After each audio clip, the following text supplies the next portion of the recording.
Kita bakal bahas tentang teori penerimaan dan juga maksimum profit. Ini maksudnya teori optimasi profit ya, atau kalau di sini singkatnya maksimum profit.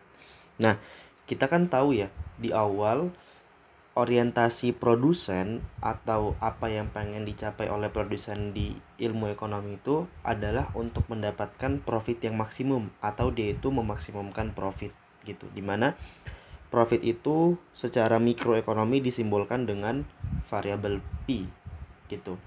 Nah, sebelum kita tahu bagaimana cara maksimumin profit, maka kita harus tahu dulu sebenarnya komponen dari profit itu apa. Nah, komponen dari profit ini sebenarnya bisa kita logikain dengan logika pada umumnya gitu. Kayak misalkan kamu dagang, kamu tuh bakal tahu kamu tuh dapat profit berapa ya berdasarkan berapa yang kamu terima. Kalau di sini yang kita terima dalam bentuk revenue atau total revenue atau TR, dan dikurangin dengan berapa yang kamu keluarin dalam bentuk biaya, atau di sini kita pakai total cost atau TC. Berarti kalau kita pengen tahu gimana cara maksimumin profit, maka kita harus tahu setiap komponennya itu seperti apa, TR itu seperti apa, dan juga TC itu seperti apa.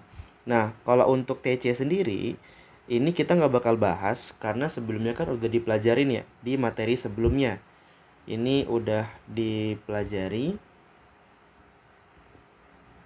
di materi sebelumnya.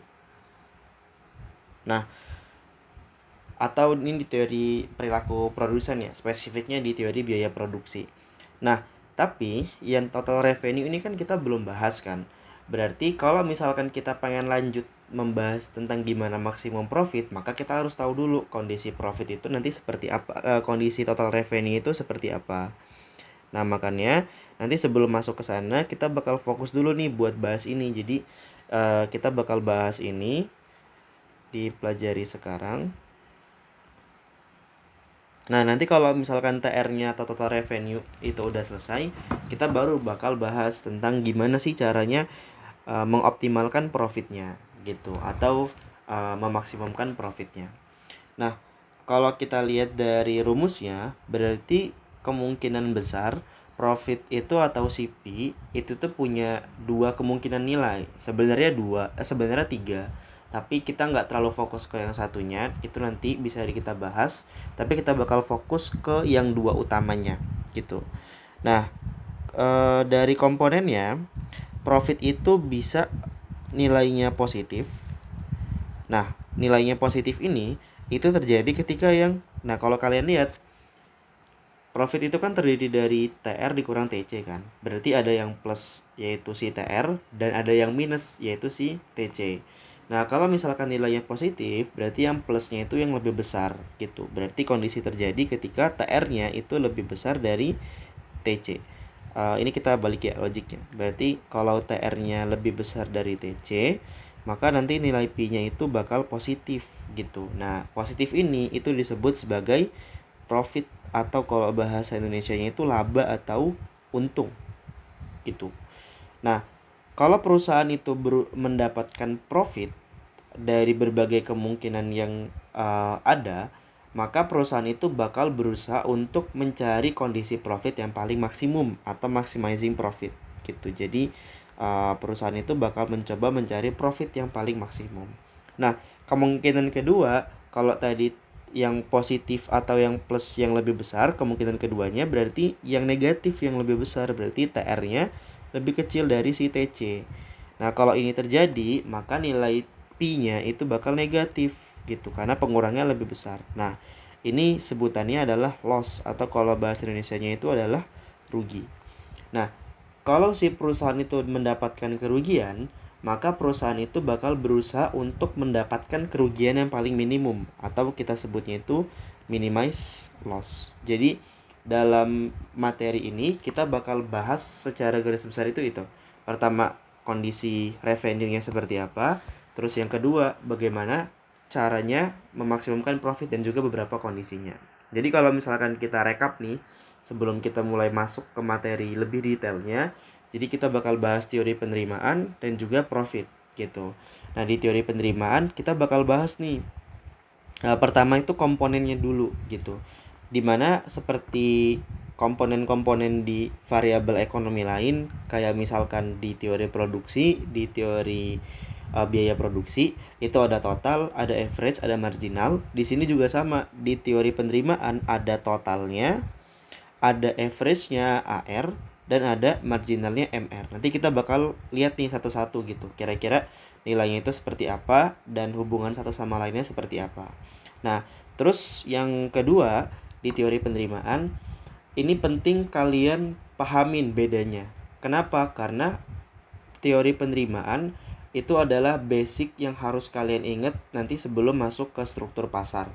Gitu. Kenapa? Karena nanti di materi struktur pasar kita itu bakal combine antara materi biaya produksi dengan materi penerimaan atau revenue. Gitu. Nah, kalau untuk basicnya atau dasarnya, komponen biaya itu nggak bakal terlalu banyak beda antar pasar gitu. Nah, nanti perbedaannya itu adalah di revenue-nya atau di penerimaannya. Makanya kalian tuh di awal tuh harus tahu dulu sebenarnya perbedaan antar pasar itu seperti apa. Nanti kan di pasar di struktur pasar ada pasar PPS, persaingan sempurna, ada pasar monopolistik, ada pasar oligopoli dan pasar monopoli.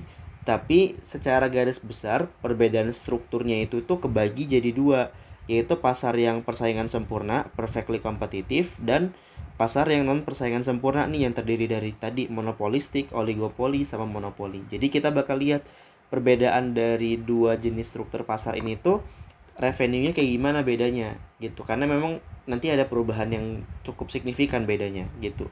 Nah, terus yang kedua, sebelumnya kan kita udah belajar ya materi tentang elastisitas gitu, terutama elastisitas harga. Nah, di sini ternyata untuk menentukan besaran harga atau strategi harga yang ditetapkan untuk bisa menyesuaikan revenue yang didapatkan, kita tuh harus mempertimbangkan si elastisitas harga permintaan gitu.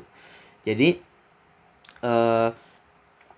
perusahaan itu tuh melakukan strategi harga untuk bisa mendapatkan penerimaan tertentu gitu. Penerimaan tertentu ini maksudnya ya kalau kalian lihat dari komponen biaya tadi, komponen profit, penerimaan itu kan yang jadi plusnya kan. Berarti kita berusaha untuk mendapatkan plus yang paling maksimum gitu.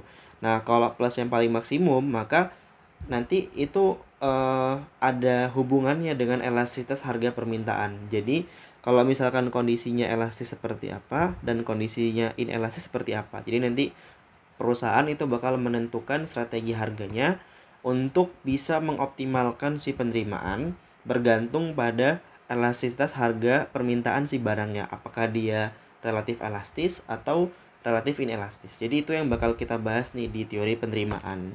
Nah, setelah kita selesai nanti membahas teori penerimaan, kita bisa nih masuk ke pembahasan detail tentang profitnya gitu. Nah, sebelum kita lanjut nanti tentang maksimum profitnya seperti apa, kita harus bedain dulu antara si economic profit dan juga si accounting profit gitu. Karena dua konsep ini itu tuh sebenarnya beda. Tapi kita ketika belajar pun, apalagi kalian masih baru untuk belajar ini, kadang tuh suka ketuker nih antara economic profit dan accounting profit gitu. Nah, karena kita belajarnya ilmu ekonomi atau economics, maka semua profit yang kita bahas, ingat ya, semua profit yang kita bahas di materi apapun itu bakal fokus ngomongin tentang economic profit. Nah, kayak sebelumnya fungsi profit yang kita kasih di sini, ya berarti profit di sini itu tuh ngomongin tentang economic profit, bukan accounting profit, karena kita lagi bahas ilmu ekonomi atau economics gitu, bukan accounting atau akuntansi. Jadi nanti bakal ada bedanya gitu dan harus hati-hati. Terus yang kedua, karena kita udah belajar teori penerimaan, udah belajar teori biaya produksi, maka kita combine dalam bentuk profit.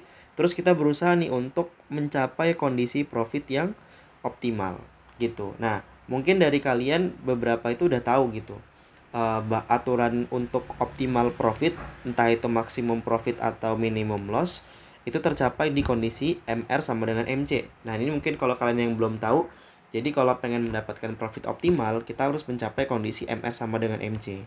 Nah, nanti kita bakal cari tahu nih, kenapa sih harus MR sama dengan MC gitu, bukan MR sama dengan P atau MR sama dengan AC. Nanti kita bakal tahu nih kenapa harus mencapai kondisi MR sama dengan MC. Terus nanti kita juga bakal ngeliat nih. Jadi tujuannya MR sama dengan MC itu sebagai gambarannya. Itu tuh untuk mendapatkan nilai key tertentu. Kita sebutnya misalkan key yang maksimum profit gitu. Artinya di kondisi MR sama dengan MC itu kita nentuin berapa sih quantity produksi yang bisa menghasilkan profit yang maksimum gitu. Berarti fokus kita itu adalah menentukan berapa quantity produksinya. Nah, maka nanti kita bakal ngeliat sebenarnya gimana sih produksi yang bisa menghasilkan profit yang optimal gitu. Nah, ini penting karena ini tuh bagian dari pengantar atau transisi gitu dari materi yang kita pelajarin sekarang dengan materi yang nantinya bakal kita pelajarin di mekanisme pasar. Jadi harapannya bisa fokus di sana ya.